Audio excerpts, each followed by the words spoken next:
అందరు నమస్కారం అండి. నేను నిన్నే చెప్పా, అరే నాగార్జున యాదవ్ నోరు అదుపులో పెట్టుకొని మాట్లాడరా, ఇష్టం వచ్చినట్టు మాట్లాడబాకు. ఇక్కడంటే చంద్రబాబు నాయుడు గారు మంచోడు, చూసి చూడనట్టు వెళ్ళిపోతాడు, ఏదో పసిపిల్లోడు ఏదో మాట్లాడుతున్నాలే అని పెద్దగా పట్టించుకోడు. కానీ రేవంత్ రెడ్డి గారు అలా కాదు. ఎవడైనా సరే, ఎంతటి వాడైనా సరే వాడిని లోపల వేసి చెక్కుతారు అని నేను నిన్నే చెప్పా. ఈరోజు అదే జరిగింది. ఈ నాగార్జున యాదవ్కి 14 రోజులు రిమాండ్ వేయడం జరిగింది. రాత్రంతా పోలీస్ స్టేషన్లో థర్డ్ డిగ్రీ చేశారని ఒక వార్త కూడా వస్తుంది. బట్ అది ఎంతవరకు నిజమో తెలియదు. కానీ వాడి మొహం చూస్తుంటే, వాడి వ్యవహారం చూస్తుంటే ఏదో తడి పడినట్టే అనిపిస్తోంది. సరే అంతటితో ఆగాడా అనుకుంటే ఆగల. వాడు పోలీసు వాడిని వెక్కుతూ చంద్రబాబు నాయుడు గారికి వార్నింగ్ ఇస్తున్నాడు. నా పోరాటం ఆగదు, చంద్రబాబు నాయుడు గారు నన్ను అరెస్ట్ చేయించారు అని చెప్పేసి మాట్లాడుతున్నాడు. ఒకసారి ఈ నాగార్జున యాదవ్ ఏం మాట్లాడాడు అనేది వినిపిస్తా, వినండి.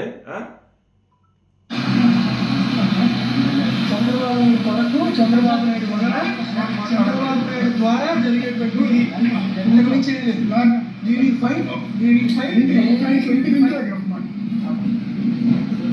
ఏంద్రా నువ్వు చేసే పోరాటం బెల్లం? ఏంది నువ్వు పోరాటం చేసేది? బూతులు మాట్లాడటం పోరాటమా? నోటికొచ్చినట్టు మాట్లాడటం పోరాటమా? ఏది పోరాటం? నువ్వు పాలసీ పరంగా మాట్లాడితే నీ జోలికి ఎవరు వస్తారు? నువ్వు పాలసీ పరంగా విమర్శిస్తే నీ జోలికి ఎవరు వస్తారు? ఎవరు రారు కదా. నోరు ఉంది కదా అని చెప్పేసి ఇష్టం వచ్చినట్టు మాట్లాడితే చూస్తూ ఊరుకుంటారా? చెక్కుతారు కదా, చెక్కారు కదా, ఇంకా చెక్కుతారు. మనకు నోరు ఉంది కదా అని చెప్పేసి ఒక రాష్ట్ర ముఖ్యమంత్రులను పట్టుకొని నోటుకొచ్చినట్టు జొమాటో బాయ్, ఆ బాయ్, ఈ బాయ్ అని ఇష్టం వచ్చినట్టు మాట్లాడితే చూస్తూ ఊరుకుంటారా? నిన్ను గతంలోనే చెక్కాల్సింది. చంద్రబాబు నాయుడు గారిని, నారా లోకేష్ గారిని నువ్వు మాట్లాడిన మాట ఏదైతే ఉందో దాని మీద నిన్ను ఎప్పుడో చెక్కాల్సింది. కానీ బాబు గారు మంచోడైపోయాడు. అందువల్ల మీలాంటి వాళ్ళు పెద్దగా ముద్ర మాటలు మాట్లాడుతున్నారు. ఆయన కనుక కొద్దిగా మంచితనాన్ని పక్కన పెడితే మీలాంటి వాళ్ళు మాట్లాడటానికి కూడా భయపడి పోసుకుంటారు. ఆ రోజు చంద్రబాబు నాయుడు గారిని నువ్వేం మాట్లాడారా, నారా లోకేష్ గారిని ఏం మాట్లాడారా నువ్వు ఒకసారి అది కూడా వినిపిస్తావు, వినండి. వినాలి కదా, తెలియాలి కదా ఇది ఎంత ఎదవనేది. ఆ రోజు నువ్వేం మాట్లాడేవరా బాబు గారిని ఉద్దేశించి? ఎదవా చెప్పరా? చంద్రబాబు ఫస్ట్ చెప్పరా? ఒరేయ్ చంద్రబాబు, అడ్డగాడిద చంద్రబాబు, ఒరేయ్ సన్నాసి చంద్రబాబు, కడుపుకి అన్నం తినిపించావా? నారా లోకేష్ ని గట్టి తినిపించావా? నిన్ను ఆ రోజే చెక్కాల్సిందిరా. ఈ మాట మాట్లాడినప్పుడు ఆ రోజే చెక్కాల్సింది. నువ్వు తప్పించుకున్నావు. నీకు నోరు ఎక్కువైపోయిందిరా నాగార్జున యాదవ్. నీకు పెద్ద ముద్ర మాటలు మాట్లాడుతున్నావు. నీ వయసుకు తగ్గ మాటలు మాట్లాడు, నీ స్థాయికి తగ్గ మాటలు మాట్లాడు. ముఖ్యమంత్రులను పట్టుకొని, నాయకులను పట్టుకొని ఇష్టం వచ్చిన మాట్లాడతాము. జొమాటో బాయ్, ఆ బాయ్, ఈ బాయ్, వాడు వీడు అంటే చూస్తూ ఊరుకోరు. వ్యవస్థలో చూస్తూ ఊరుకోవు, కార్యకర్తలు చూస్తూ ఊరుకోరు, పోలీసులు చూస్తూ ఊరుకోరు, ముఖ్యమంత్రులు చూస్తూ ఊరుకోరు. చెక్కేస్తారు. మళ్ళీ మాట్లాడటానికి ఆలోచిస్తావు నువ్వు. అంత విధంగా చెక్కుతారు, గుర్తుపెట్టుకో. మీకు నిజంగా ఈ గొడ్డల పార్టీలో ఉన్న అధికారి ప్రతినిధులు కానీ లేకుంటే కార్యకర్తలు కానీ మీరు నోరు అదుపులో పెట్టుకొని మాట్లాడాలి. ఇష్టం వచ్చినట్టు మాట్లాడితే ఇక్కడ చెల్లుబాటు అవ్వదు. చూస్తూ ఊరుకోరు. కొంతవరకు సహనం పరీక్షిస్తారు. ప్రతిసారి అదే మాట అలాగే దూషిస్తుంటే ఎవ్వరు చూస్తూ ఊరుకోరు, సహనం కోల్పోతారు.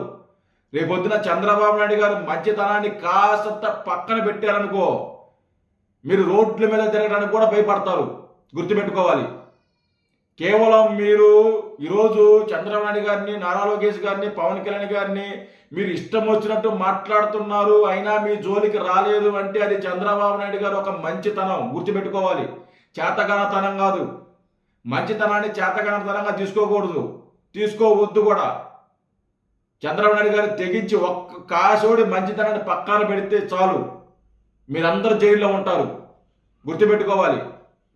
నేను ఈ సందర్భంగా ఈ కాంగ్రెస్లో ఉన్న నాయకులు కూడా అడుగుతున్నా, ఏమంటే నాయకులారా, మంత్రులారా, ఎమ్మెల్యేలారా, ఎమ్మెల్సీలారా, కార్యకర్తలారా, మీ ముఖ్యమంత్రిని పట్టుకొని నోటుకొచ్చినట్టు మాట్లాడితే మీరు ఎందుకు స్పందించడం లేదండి? ఎందుకు ప్రెస్ మీట్ పెట్టలేదు? ఎందుకు ఖండించడం లేదు? ఎందుకు ఖండించడం లేదు? ఖండించవచ్చు కదా. పవన్ కళ్యాణ్ గారు ఏది మాట్లాడకపోయినా సరే ఏదో మాట్లాడాడు, మా తెలంగాణను అవమానించాడు, మా తెలంగాణ ప్రజలను అవమానించాడు, మా తెలంగాణ సంస్కృతిని అవమానించాడు అని చెప్పి ప్రెస్ మీట్లు పెట్టి కనీసం మర్యాద కూడా లేకుండా ఇష్టం వచ్చినట్టు మాట్లాడారు కదా. మీ ముఖ్యమంత్రిని, మీ రాష్ట్ర ముఖ్యమంత్రిని, సీఎం రేవంత్ రెడ్డి గారిని నోటుకొచ్చినట్టు మాట్లాడారు. మీరెందుకు మాట్లాడటం లేదు? మీరెందుకు మాట్లాడటం లేదు? ఈరోజు వైసీపీలో ఉన్న గొడ్డల పార్టీలో ఉన్న ఈ నాయకులు కూడా ఈ నాగార్జున యాదవ్ మీద ఎవరు స్పందించలేదండి. ఒకరు కూడా ప్రెస్ మీట్ పెట్టలా. ఎందుకు పెట్టలేదు? రేవంత్ రెడ్డి గారు అంటే భయమా మీకు? రేవంత్ రెడ్డి గారిని ప్రశ్నించే దమ్ము లేదా మీకు? దమ్ము లేదా? అదే గనక ఆంధ్రలో గనక అరెస్ట్ అయ్యి ఉంటే ఈ నాగార్జున యాదవ్ అనేది ఈ పార్టీకి కులాన్ని గంట కట్టేసేవాళ్ళు. ఇదిగో ఒక బీసీ బిడ్డ మీద, ఒక యాదవ్ బిడ్డ మీద కక్షపూరితంగా అరెస్ట్ చేశారు, కక్షపూరితంగా జైలుకి పంపించారని ఈ పార్టీకి ప్రెస్ మీట్ల మీద ప్రెస్ మీట్లు, వీడియోల మీద వీడియోలు, ఈ పార్టీకి రచ్చ రంబోలు చేసేవాళ్ళు. ఆంధ్రలోగానే అరెస్ట్ అయ్యి ఉంటే తెలంగాణలో అరెస్ట్ అయ్యారు కాబట్టి ఈరోజు ఏమీ మాట్లాడాల. ఎందుకు? రేవంత్ రెడ్డి గారు అంటే వీళ్ళందరికీ వచ్చ. రేవంత్ రెడ్డి గారు వెనక ముందు చూడడం, తర్వాత ఏం జరుగుతుందో ఆలోచించడం, మొండిగా వెళ్ళిపోతాడు. కానీ ఇక్కడ చంద్రబాబు గారు మంచోడు కదా, నారా లోకేష్ గారు మంచోడు కదా, పవన్ కళ్యాణ్ గారు మంచోడు కదా, వాళ్ళు ఏమన్నా మాట్లాడవచ్చు, ఎన్నైనా తిట్టచ్చు, ఏమన్నా వాగొచ్చు.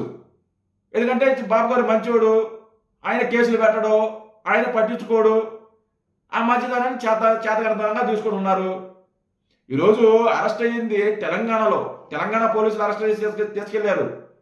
మీరు అడగాల్సింది రేవంత్ రెడ్డి గారిని అడగాలి, మీరు ప్రశ్నించాల్సింది రేవంత్ రెడ్డి గారిని ప్రశ్నించాలి, చంద్రబాబు నాయుడు గారిని కాదు. నాకు గుర్తుపెట్టుకో, చంద్రబాబు నాయుడు గారు కాదు అరెస్ట్ చేసింది, ఆంధ్రలో కాదు అరెస్ట్ చేసింది ఏపీ ప్రజలు, ఏపీ పోలీసులు కాదు, తెలంగాణ పోలీసులు, తెలంగాణ ప్రభుత్వం.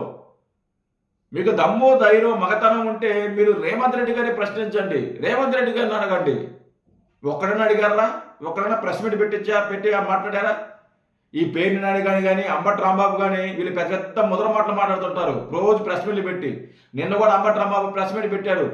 ఈ నాగార్జున యాదవ్ గురించి కనీసం స్పందించాడా? ఒక మాటన మాట్లాడా? కనీసం ఒక ట్వీట్ అని వేసాడా? వేయలా. ఎందుకు? రేవంత్ రెడ్డి అంటే భయం వీళ్ళకి, వీళ్ళకి. అందుకే వీళ్ళు రేవంత్ రెడ్డి గారి గురించి మాట్లాడరు, తెలంగాణ ప్రభుత్వం గురించి మాట్లాడరు. ఇక్కడ ఆంధ్రప్రదేశ్ ప్రభుత్వం తేరగా దొరికింది కదా, ఇష్టం వచ్చినట్టు మాట్లాడతారు, ఇష్టం వచ్చినట్టు వాగుతారు. నేను ఇలా బూతులు మాట్లాడే వాళ్ళకి నేను ఒకటే చెప్తున్నా, 1-2 వీడియోల్లో మాట్లాడారంటే ఏదో కోపంలో మాట్లాడారు అనుకోవచ్చు. ఒక రాజ్యాంగ పదవులో ఉన్న ముఖ్యమంత్రుల్ని, ఉప ముఖ్యమంత్రుల్ని, మంత్రుల్ని, ఎమ్మెల్యేలని పట్టుకొని నోటుకొచ్చినట్టు మాట్లాడితే ఎవరు చూస్తూ ఊరుకోరండి, గుర్తుపెట్టుకోవాలి, చూస్తూ ఊరుకోరు. అందులోనూ ఒక ముఖ్యమంత్రి గురించి అంటే చంద్రబాబు నాయుడు గారి గురించి, పవన్ కళ్యాణ్ గారి గురించి, నారా లోకేష్ గారి గురించి, వాళ్ళ గురించి ఎంత మాట్లాడకపోతే అంత మంచిది, వాళ్ళ జోలికి వెళ్ళకపోతే అంత మంచిది, అంత మంచిది. పాలసీ పరంగా వెళ్ళొచ్చు, పాలసీ పరంగా మాట్లాడొచ్చు, పాలసీ పరంగా విమర్శించవచ్చు. కానీ వ్యక్తిగతంగా వాళ్ళ జోలికి వెళ్ళడం మీరు మీ జోలికి ఎవరు రారు. కాదు మేము అడ్డగోళంగా వెళ్ళిపోతాము, అడ్డగోళంగా మాట్లాడతాము, అడ్డగోళంగా వాగుతామంటే చెక్కేస్తారు. మరి ఏదైతే ఉన్నాడు కదా నాగార్జున యాదవ్, మరి వాడిని చెక్కేశారా లేదా అనేది వాడే చెప్పుకోవాలి. వాడైతే చెప్పుకోడు, సిగ్గుపోద్ది అని చెప్పి చెప్పుకోడు. మేబీ పైకి కనిపించకుండా 4 పీకి రెప్పికుంటారు. ఎందుకంటే వార్తలు వస్తున్నాయి, 3rd డిగ్రీ చేశారని చెప్పి వస్తున్నాయి. మేబీ కొట్టినా కూడా ఆశ్చర్యపోకర్లా, కొట్టినా కూడా నేను సపోర్ట్ చేస్తా. ఎందుకంటే అలాంటి ఎదవల్ని అలాగే కొట్టాలి, అలాగే తుక్కు రేగ కొట్టాలి, మక్కిలు ఎరగదనాలి అన్నటోళ్ళని. అప్పుడు బుద్ధి వస్తుంది ఎదవలకి. Thank you.